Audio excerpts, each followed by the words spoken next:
Eu já anunciei meus conflitos de interesse, então vou só lembrar que a ressonância é um método que se propõe a avaliar a isquemia. Dá para fazer uma geografia coronária, mas é muito difícil. E não ganha muito da turma, então não tem grandes vantagens. Mas eu queria a mesma coisa que eu fiz com a tomografia, dar um passo para trás. E lembrar que a ressonância vai entrar nessa decisão, nessa longa e tortuosa estrada da vida do paciente que tem doença arterial coronária, para saber se no final dela, esse paciente com dor torácica vai ser submetido à revascularização percutânea, à revascularização cirúrgica, ou se vai ficar em tratamento clínico.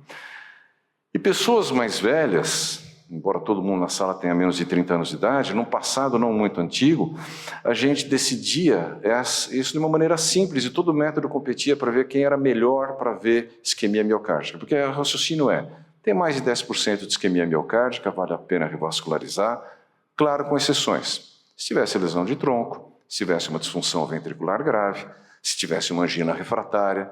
E a vida seguia assim até que alguém resolveu tornar essa estrada mais cheia de lombadas ainda e fez o estudo isquímia. Eu já vou explicar por que eu estou falando de isquímia, mas quero só lembrar que ele tentou abordar esse tipo de paciente. Pelo menos em teoria o conceito era brilhante. Tem suas críticas, muitas.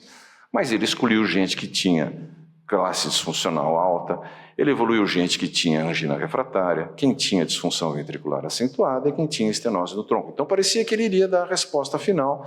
Muitas críticas vieram, mas o fato é que esse estudo mostrou, como todos sabem, que ao final do período de acompanhamento não existia diferença em termos de redução de mortalidade daqueles que foram submetidos a tratamento invasivo quando comparados àqueles que foram submetidos a tratamento clínico. Por que eu estou falando disso? Afinal de contas, alguns vão dizer, como eu sempre ouço, esse é um trabalho que avaliou tratamento, não é um trabalho que avaliou isquemia. E que mostrou simplesmente que revascularizar não foi tão bom quanto a gente achava que seria antes de que o trabalho começar. Mas o fato e esses são dados da Agência Nacional de Saúde Suplementar, que depois do isquímia, o número de solicitações de exames funcionais despencou no país. E não só no Brasil, mas em muitos lugares do mundo. Teve um impacto negativo, sim. Porque se esqueceu de algumas coisas. Esqueceu, por exemplo, que eu posso tratar melhor os sintomas do paciente. O paciente quer ficar vivo, sim, é claro que é importante o método que reduz a mortalidade, mas se ele quer ficar vivo é de preferência sem dor e sem falta de ar. Eu posso tratar esses pacientes. Se esqueceu que 23% desses pacientes tiveram crossover. E de todas as outras falhas, como, por exemplo, exames não feitos.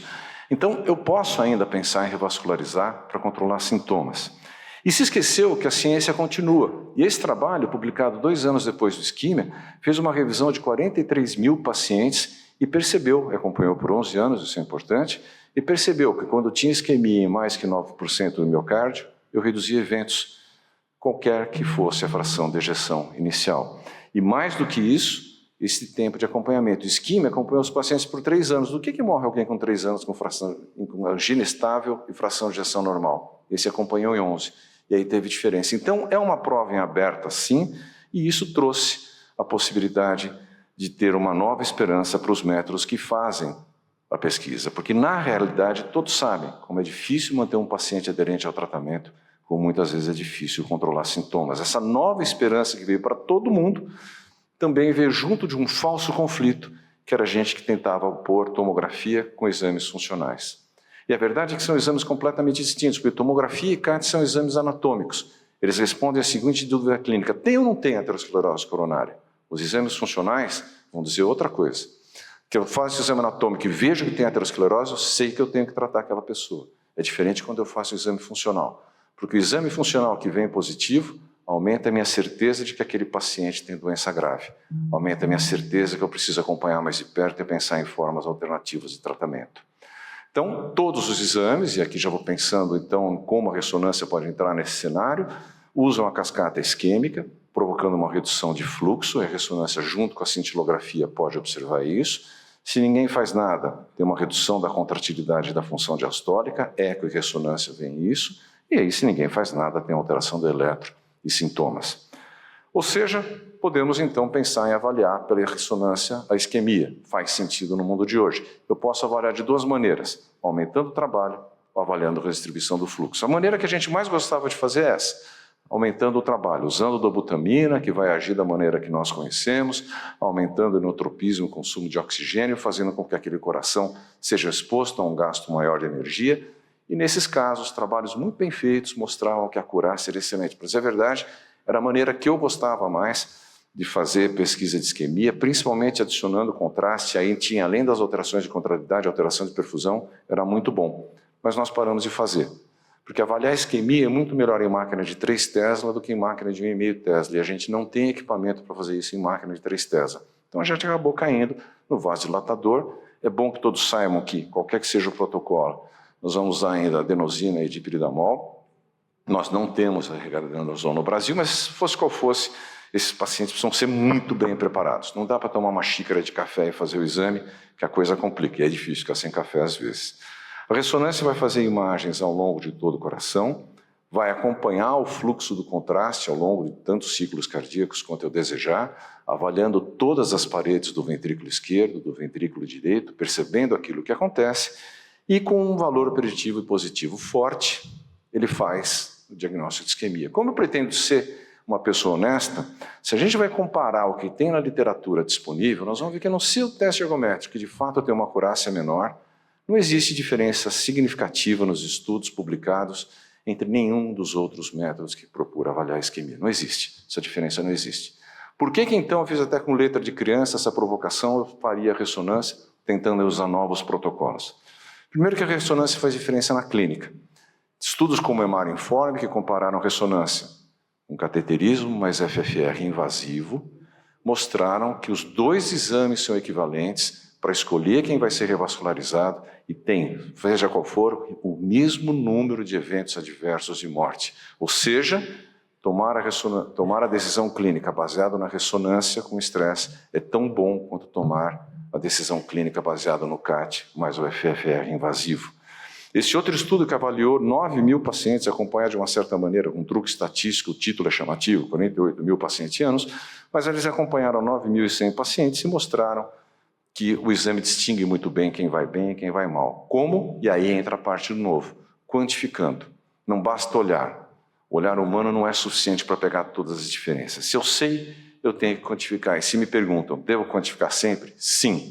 Tem que quantificar sempre para esse diagnóstico ser melhor. E aí sim, esse grupo francês adicionou uma segunda parte nova, e é mais fácil falar de ressonância hoje. Eles publicaram 35.000 casos em que a ressonância é feita em 25 minutos. É uma injeção só de contraste, que não é o iodo, não tem exposição à radiação, e nesse tempo eu vejo função, anatomia e se existe alguma sequela tipo realce tardio, que provocou um aumento expressivo no número de exames que esse centro faz, e hoje é praticamente aquilo que todo mundo usa no mundo, porque afinal de contas isso não piorou o desempenho e não provocou piora da segurança. Eu consigo quantificar por segmento e identificar muito bem em 25 minutos quem tem e quem não tem isquemia, o grau da isquemia e como o registro SPIN mostrou, integrando todas as informações de isquemia, função e realce tardio que mostra a cicatriz, tem uma enorme acurácia para distinguir os pacientes de maior e de menor risco. Esse estudo, de 2 anos atrás, reproduziu o EMAR Informe de 2019, comparou CAT mais FFR invasivo com ressonância e encontrou o mesmo resultado. Um excelente desempenho da ressonância, com esse protocolo rápido e com quantificação, isso não é análise visual apenas, identificou casos que teriam benefício com a revascularização. Identificou casos que talvez no estudo de isquemia tenham sido negligenciados. Tem mais uma coisa para a gente conversar, e o Rafael já muito bem tocou no assunto, que quando a cinecoronariografia é feita, ela mostra para nós 5% da circulação coronária. 95% dos vasos coronários estão depois daquilo que a gente enxerga pelo CAT. É a microcirculação. Essa microcirculação que envolve arteríolas, as pré-arteríolas e os capilares, ela pode ficar doente, e são 2 problemas aqui. Primeiro, isso é muito mais frequente do que a gente pensa. Segundo, é muito mais difícil desconfiar na prática clínica. Por quê? Porque a doença de microcirculação tem uma pobre correlação com os fatores de risco clássicos. Por exemplo, não é tão prevalente em diabetes. É sim um pouco mais prevalente em obesos, mas não é tão prevalente em diabetes. A gente nem sempre lembra disso. E ela pode ser, por exemplo, o motivo de um paciente que foi submetido a um implante de stent permanecer com sintomas, mesmo com stent pérvio e mesmo sem haver redução da reserva de fluxo daquele stent. E é um diagnóstico duplo, que para fazer o diagnóstico eu preciso excluir a presença de obstrução, seja com o Leandro pela toma ou seja pelo CAT, e preciso, ou pelo Fábio, ou seja, e mostrar a isquemia que o Fábio faz tão bem na ressonância. Aí sim eu posso falar da obstrução, da isquemia sem obstruções anatômicas, aí sim eu tenho que pensar na microcirculação, mas tenho que fazer exames dirigidos, não são protocolos iguais aos outros, eu tenho que pensar nisso para poder dirigir meu protocolo. E aí, de novo, vou dar um abraço no Rafael, porque eu tenho que reconhecer que a ressonância vai muito bem e ela empata com o PET. São os dois exames de escolha para descobrir se existe ou não doença da microcirculação, desde que eu repito, eu pense que isso pode existir. De novo, pela ressonância, eu vou ter que quantificar, e estudos que compararam aquela quantificação que eu falei há pouco pela tomografia, com a quantificação pela ressonância, e com estudos do PET, que mostraram que a ressonância e o PET são equivalentes.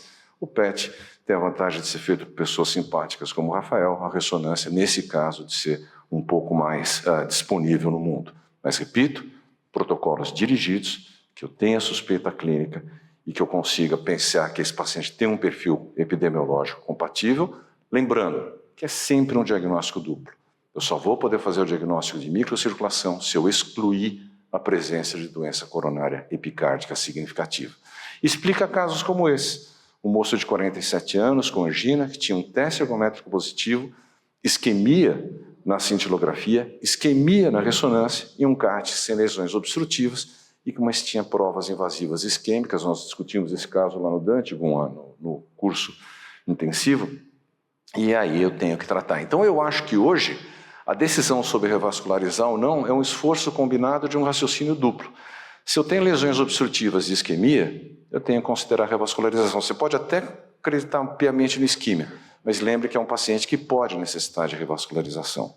Se eu tenho lesões obstrutivas e não tenho isquemia, não é um paciente para revascularização. É um caso para eu acompanhar de perto, mas você não tem uma linha na literatura provando que você vai melhorar esse paciente, mas acompanhe de perto, que a lesão, a gente conversou na palestra, meu Deus, que pretensão.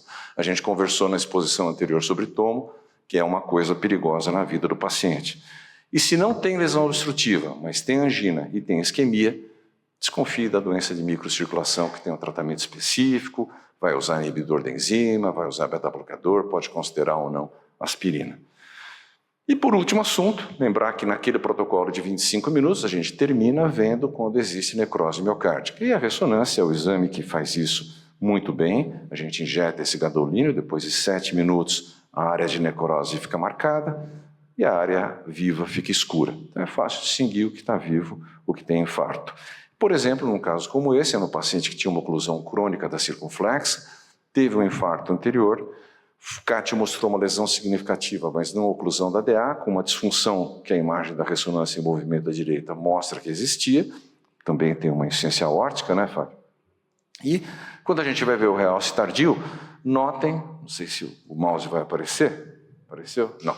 Tudo bem, mas notem que a parede lateral está branca, era aquela oclusão crônica da CX. A parede anterior, que era do infarto mais recente, estava viável. Então isso permitiu que a gente fizesse uma escolha de tratamento, fosse revascularizada a ADA por meio de um stent, e a CX, que era difícil abrir, ficasse lá. Claro que alguém poderia dizer, mas você vai discutir viabilidade, Ibrahim, e vai falar para nós que a ressonância vai muito bem para ver viabilidade, mas essa conversa está esquecida. O STIT e o Revive mataram a sua conversa de viabilidade. É verdade, o impacto da viabilidade é bem menor, mas não é zero. A coisa mais perigosa que a gente pode fazer é ter um paciente com isquemia e disfunção miocárdica, não tratar um músculo viável. Tratar o músculo não viável, o STIT mostrou que é uma opção, mas não tratar o músculo viável é muito perigoso. A evolução é muito pior. Nós vamos estar condenando esse paciente a uma disfunção muito grave. Além do que, a outra coisa que o Revive mostrou para nós, é a última linha, a gente tem cicatriz. A gente mede a cicatriz pela ressonância. A cicatriz medida pela ressonância, que no caso desse paciente com infarto anterior é essa área branca aqui, ele é um marcador prognóstico independente. Não importa a fração de ejeção, não importa se existe ou não insuficiência cardíaca, não importa o grau de extensão, esse também é um marcador independente de risco que aponta pacientes mais graves. Então, recuperando o tempo que eu gastei a mais na apresentação final, eu terminaria dizendo que determinar a isquemia ainda é muito relevante na prática, os métodos diagnósticos não invasivos têm um desempenho semelhante, mas a ressonância hoje se tornou um protocolo rápido, quantitativo, e por isso ele aprimora a seleção de pacientes que vão para a revascularização. Além disso, é um método de excelência para o diagnóstico da doença microvascular e identifica também áreas de necrose. Dessa vez sobrou 4 segundos, Gon. Obrigado a todos pela atenção.